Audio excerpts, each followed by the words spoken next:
नमस्कार विद्यार्थियों। आज हम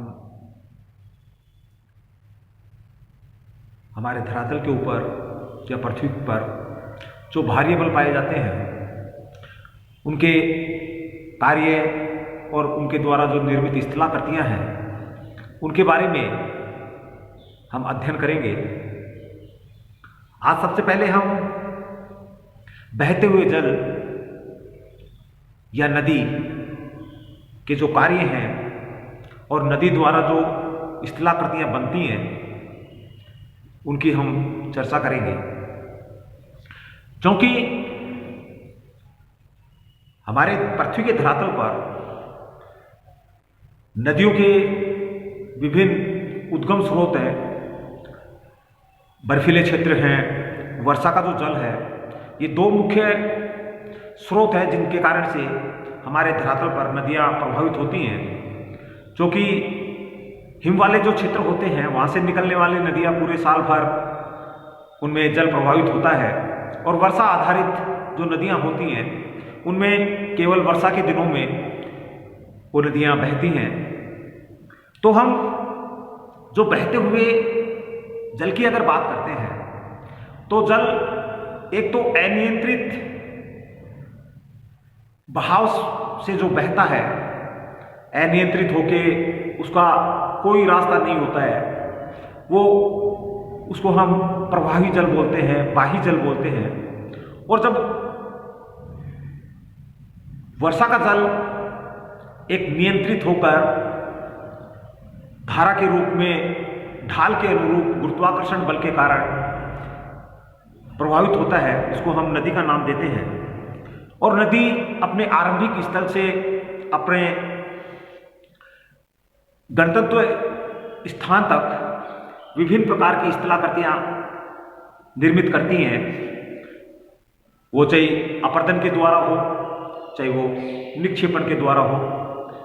तो आरंभिक जो परिवहन अपर्दन के कार्य होते हैं, नदी का जहाँ उद्गम होता है वहाँ से उसके अपर्दन के कार्य शुरू होते हैं, विभिन्न प्रकार की स्थलाकृति बनाती है। और जैसे वो आगे बढ़ती है नदी के वेग में कमी आती है, बोझ अत्यधिक मात्रा में हो जाता है, या फिर जहाँ नदी गिरती है वहाँ तक जब पहुँचती है तो उसके निक्षेपण के कार्य शुरू हो जाते हैं, रास्ते में भी निक्षेपण के कार्य करती है। और जहाँ समुद्र या बड़ी झील में गिरती है वहाँ पर भी निक्षेपण के कार्य करते हैं। तो इस प्रकार नदी के द्वारा तीन कार्य संपन्न होते हैं: अपर्दन, जिसको हम कटाव भी बोलते हैं, परिवहन और निक्षेपण के कार्य। इनको हम नदी के त्रिपथ कार्य के नाम से भी इनको संबोधित करते हैं, क्योंकि ये जो तीन कार्य होते हैं, नदी के जो त्रिपथ होते हैं, इनकी अगर बात करते हैं, इनकी शुरुआत करते हैं तो सबसे पहले हम अपर्दन की बात करते हैं। नदी अपर्दन, क्योंकि इसको हम कटाव भी बोलते हैं, नदी अपर्दन के जो कार्य होते हैं वो अपघर्षण, सन्निघर्षण, घोलीकरण और जलगति की क्रिया। यहां हम अपघर्षण के बारे में अगर बात करते हैं, नदी में उपस्थित जो बोझ होता है, कंकड़ पत्थर होते हैं, उनके द्वारा नदी के पार्श्ववर्ती भाग या तलहटी में जो कटाव होता है उसको हम अपघर्षण का नाम देते हैं। सन्निघर्षण, नदी में उपस्थित जो बोझ होता है वो आपस में ही टकराता है, टूटता है और बिखर जाता है, उसको हम सन्निघर्षण का नाम देते हैं।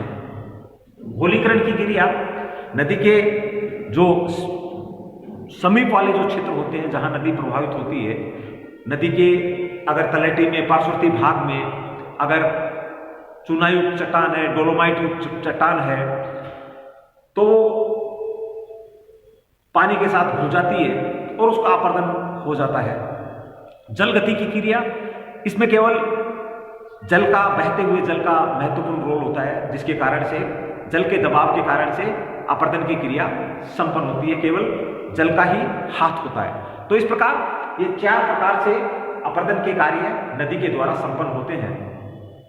क्योंकि नदी का वेग, नदी के जो कार्य होते हैं वो अपर्दन के जो कार्य होते हैं वो निश्चित होते हैं, लेकिन वेग द्वारा अपर्दन का जो कार्य होता है वो महत्वपूर्ण रूप से नियंत्रित किया जाता है। और अगर नदी में वेग अधिक होता है तो हम मानते हैं उसके साथ जो पदार्थ होते हैं, बोझ की जो मात्रा होती है वो भी ज़्यादा होती है। फलस्वरूप नदी के द्वारा जो अपर्दन का जो कार्य होता है वो सर्वाधिक मात्रा में होता है। सामान्य रूप से हम नदी अपर्दन की अगर बात करते हैं तो नदी के वेग को अगर दुगुना कर देते हैं तो नदी अपर्दन की जो क्षमता है वो 4 गुना हो जाती है। और इसी प्रकार गिलबर्ट की छठी शक्ति का अगर हम सिद्धांत यहाँ लागू करते हैं तो अगर नदी के वेग को हम दोगुना कर देते हैं तो उसमें उपस्थित जो बोझ की मात्रा होती है वो परिवहन क्षमता भी इसको बोल सकते हैं, वो 64 गुना हो जाती है। फलस्वरूप अपर्दन की जो मात्रा होती है वो बढ़ जाती है, 64 गुना हो जाती है। और इसी को हम गिलबर्ट की छठी शक्ति का सिद्धांत भी कहते हैं। तो ये जो अपर्दन के जो कार्य होते हैं, क्योंकि ढाल अगर अधिक होगा तो नदी का वेग भी अधिक हो जाता है, उसमें परिवहन की जो क्षमता है वो भी ज्यादा होती है। फलस्वरूप अधिक मात्रा में अपर्दन का कार्य संपन्न होता है। यहाँ नदी के अपर्दन के द्वारा जो विभिन्न प्रकार की जो स्थलाकृतियां बनती हैं, अगर हम उनकी बात करते हैं तो आरंभ में नदी घाटी का विकास होता है, क्योंकि नदी का जो उद्गम स्रोत होता है वो नदी आपस में कई जल धाराएं होती हैं, वो आपस में मिलकर एक नदी का रूप लेती है, मुख्य नदी का रूप लेती है। यहां नदी घाटी का जब विकास होता है तो उसमें वी आकार की घाटी, यू आकार की घाटी और घाटी का लंबा होना यह महत्वपूर्ण होता है, क्योंकि वी, यू और घाटी का लंबा होना। आरंभ में क्योंकि लंबवत जो कटाव होता है वो सर्वाधिक होता है, और सर्वाधिक होने के बाद में लंबवत कटाव, वी आकार की घाटी, और फिर यहां से कटाव शुरू होता है तो वी आकार की घाटी यू आकार की घाटी में बदल जाती है। घाटी लंबी भी होती है, घाटी लंबाई में भी घाटी का विकास होता है। तो ये तीनों स्थलाकृति अपने आरंभिक अवस्था में यहां बनती हैं। जलप्रपात की अगर बात करते हैं, क्योंकि बहता हुआ जल ढाल का अनुसरण करता है, गुरुत्वाकर्षण शक्ति के कारण नीचे की ओर प्रभावित होता है, तो जैसे ही वो नीचे की ओर प्रभावित होता है तो अपने ढलाने वाले जो क्षेत्र होते हैं उसमें लगातार वो कटाव करता जाता है, और ये स्थल जो भाग है वो पीछे हटता जाता है। फलस्वरूप जलप्रपात का निर्माण होता है, पीछे हटता जाता है और यहां ये जलप्रपात का निर्माण होता है। तो जलप्रपात का निर्माण होता है, वहां पर चट्टानों की जो संरचना है उसका जो संगठन है वो महत्वपूर्ण होता है। अगर कठोर चट्टान है तो वहां पर कम मात्रा में वो पीछे की ओर खिसकता है, अगर मुलायम कोमल चट्टान है तो तीव्र गति से वो जलप्रपात पीछे खिसकता जाता है। जलप्रपात के बाद में हम बात करते हैं जलगर्तिका की, एक महत्वपूर्ण संरचना।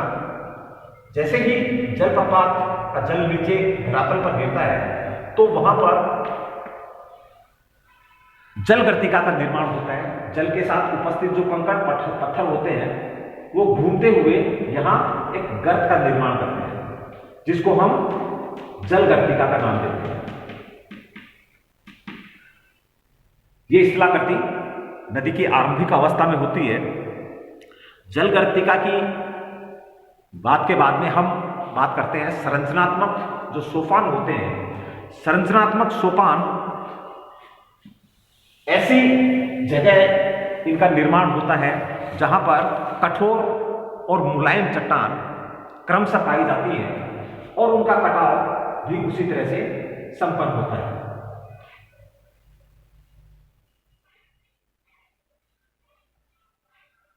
इस तरह से अगर यहां कठोर चट्टान है और यहां मुलायम है,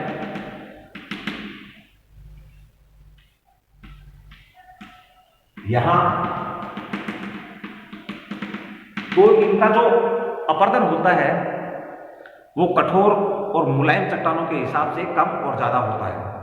फलस्वरूप सीढ़ियों जैसी आकृति का निर्माण होता है, जिसको हम संरचनात्मक सोपान का नाम देते हैं।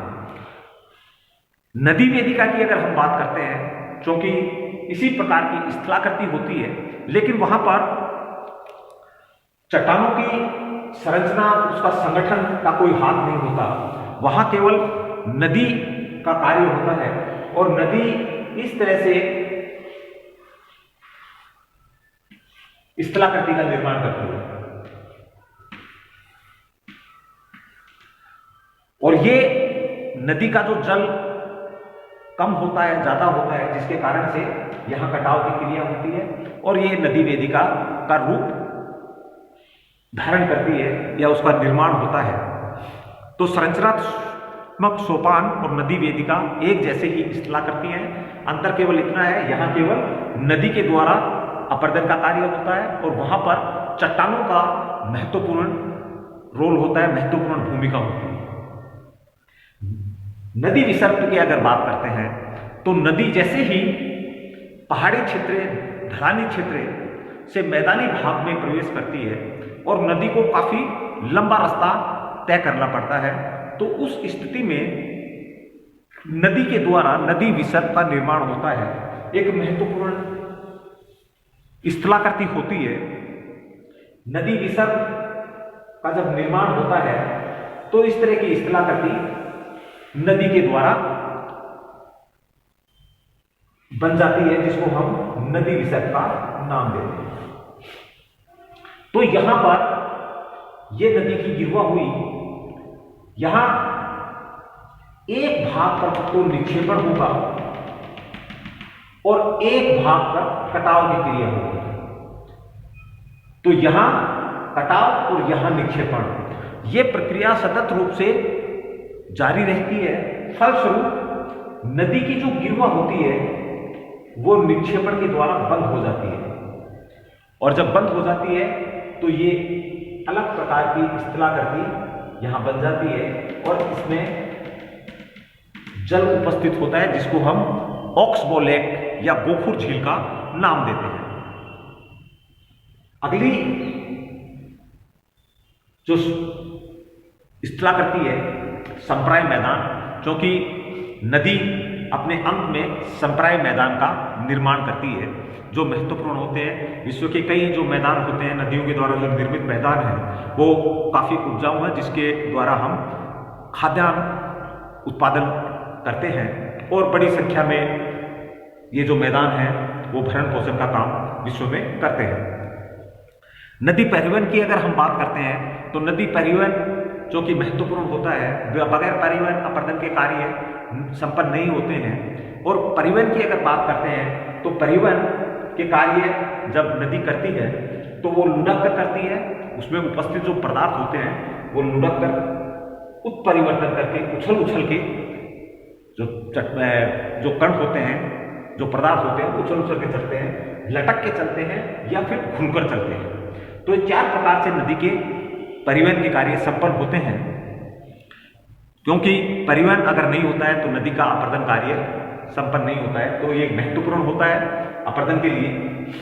जैसे ही नदी के परिवहन की हम बात कर रहे थे, नदी के परिवहन, नदी के जो वेग में अगर कमी आ जाती है, क्योंकि नदी पहाड़ी क्षेत्र से मैदानी क्षेत्र में आती है और मैदानी से अंत में बड़ी झील या सागर में गिरती है, तो वहां पर वेग अत्यंत कम हो जाता है, अवरोध आ जाता है, पानी की मात्रा कम हो जाती है, उपस्थित जो बोझ होता है वो उसमें अधिक हो जाता है। फलस्वरूप नदी में जो क्षमता होती है बोझ धारण करने की वो खत्म हो जाती है। फलस्वरूप वो उन पदार्थों का निक्षेपण शुरू कर देती है।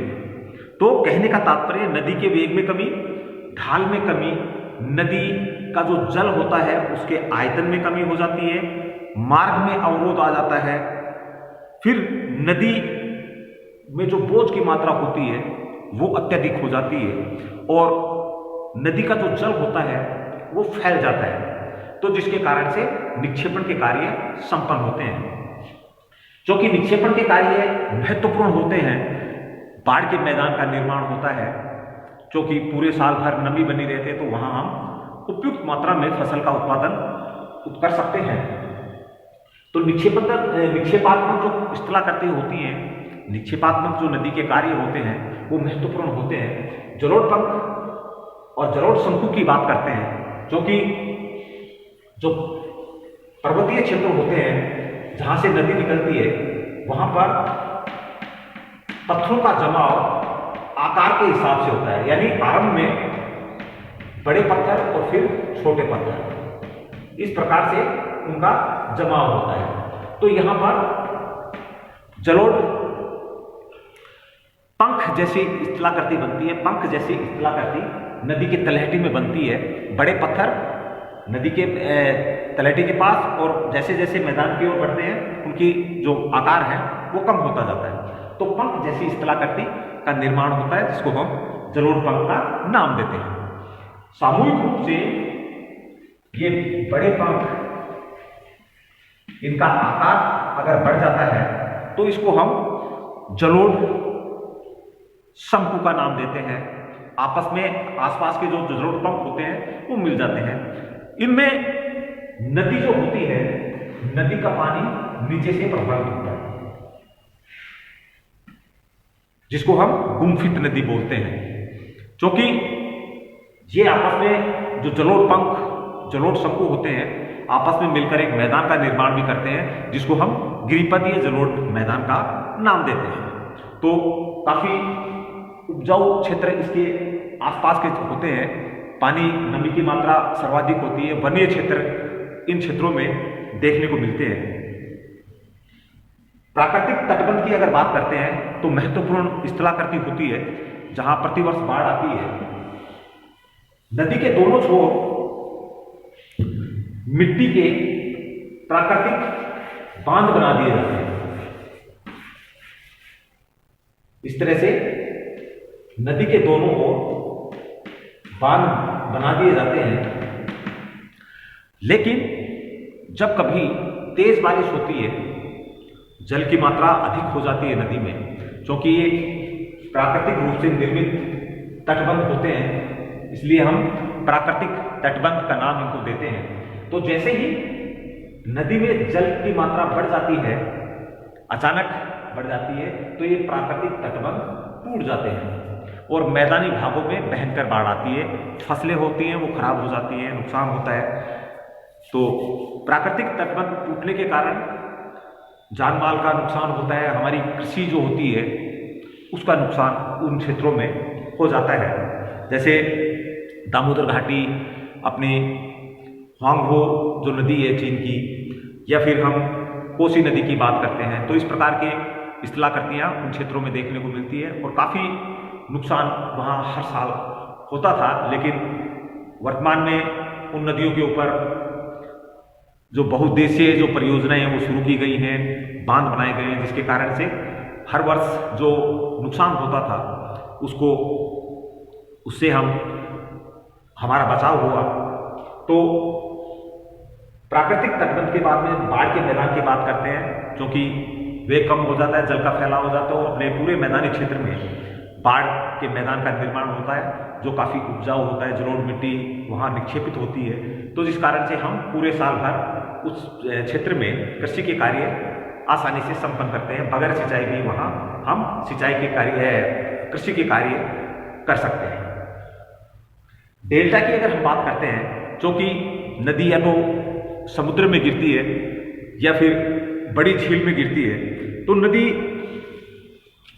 में जो पदार्थ होते हैं, जो उपस्थित बोझ होता है, क्योंकि नदी एकदम ढाल बहुत कम हो जाता है, फलस्वरूप नदी में जो बोझ होता है, चट्टान चूर्ण, पत्थर, मिट्टी, सिल्ट आदि का जो निक्षेप होता है, उसके मुहाने पर नदी के द्वारा किया जाता है। और वो कई रूपों में वो जो निक्षेपण के कार्य होते हैं, क्योंकि डेल्टा महत्वपूर्ण होते हैं सिंचाई कृषि कार्य के लिए।